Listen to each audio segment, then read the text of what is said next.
সবার মনেই একটা প্রশ্ন থাকে, ভবিষ্যৎ কেমন হবে, ভবিষ্যতের দুনিয়া দেখতে কেমন হবে। আমাদের ভবিষ্যৎ কেমন হবে সেটা 100% কেউ সঠিক বলতে পারবে না, কিন্তু বর্তমান বিজ্ঞান এবং টেকনোলজির যুগে এটা আন্দাজ করা যায় যে আমাদের ভবিষ্যৎ কেমন হবে। তো বন্ধুরা, আজকের এই ভিডিওতে আমরা বিজ্ঞানীদের প্রেডিকশন অনুযায়ী আমাদের ভবিষ্যৎ কেমন হবে, মানে 2050 সাল অবধি আমরা কি কি সুবিধা পেতে চলেছি সেগুলো জানব। তাহলে চলুন শুরু করা যাক। 2050 সাল অবধি পুরো বিশ্বের জনসংখ্যা প্রায় 1 মিলিয়ন কোটি ছাড়িয়ে যাবে এবং বাংলাদেশের জনসংখ্যা হবে প্রায় 30 কোটির উপরে। 2050 সাল আস্তে আস্তে সি লেভেল অনেক উপরে উঠে যাবে, মানে হচ্ছে অনেক আইল্যান্ড আমরা হারিয়ে ফেলব। এমন হতে পারে যে আমাদের সেন্ট মার্টিন আইল্যান্ডও আমরা হারিয়ে ফেলতে পারি। 2050 সাল আস্তে আস্তে অনেক চাকরি শেষ হয়ে যাবে। শেষ হওয়া মানে ওই সময়ে মানুষের জায়গা রোবট দখল করে নেবে। শুধু তাই নয়, এসব রোবট স্পেসে গিয়ে রিসার্চের কাজও করবে এবং অন্য গ্রহে গিয়ে সেখান থেকে তথ্য আমাদেরকে পাঠাবে। 2050 সাল অবধি অনেক কাজ সহজ হয়ে যাবে, কারণ আমরা টেকনোলজির মাধ্যমে সব কাজ খুব সহজে করে ফেলতে পারবো।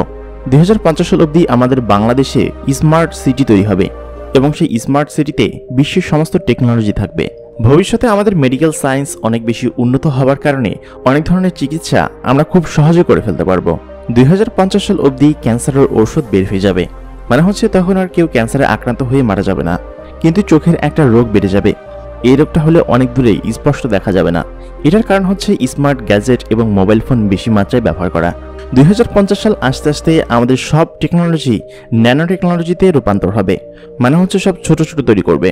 তখন এমন সব গ্যাজেট তৈরি হবে যেগুলো কিনা আমাদের জীবনযাত্রাকে আরো সহজ করে তুলবে। 2050 সাল অবধি মানুষের লাইফস্টাইল এত বেশি ইজি হয়ে যাবে যেটা কিনা কল্পনাও করা যায় না। তখন মানুষ ভার্চুয়াল রিয়েলিটিতে বেশি বসবাস করবে, আর ইন্টারনেটের গতি এত গুণ বৃদ্ধি পাবে যে মুহূর্তের মধ্যেই এক স্থান থেকে অন্য স্থানে বড় বড় ফাইল শেয়ার করা যাবে।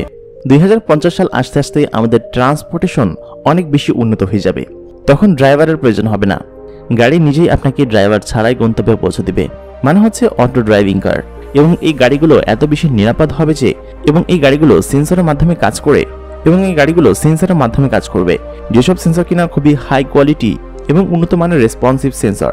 এই গাড়িগুলোতে আপনাকে তেলও ভরা লাগবে না, মাত্র একবার চার্জ দিলেই আপনি এই গাড়িগুলো 1000 কিলোমিটার চালাতে পারবেন। 2050 সাল অবধি স্পেস এলিভেটর তৈরি হয়ে যাবে, মানে হচ্ছে তখন স্পেসে যেতে হলে আপনার রকেটের প্রয়োজন হবে না। আপনি স্পেস এলিভেটর মানে হচ্ছে লিফটের মাধ্যমে স্পেসে যেতে পারবেন।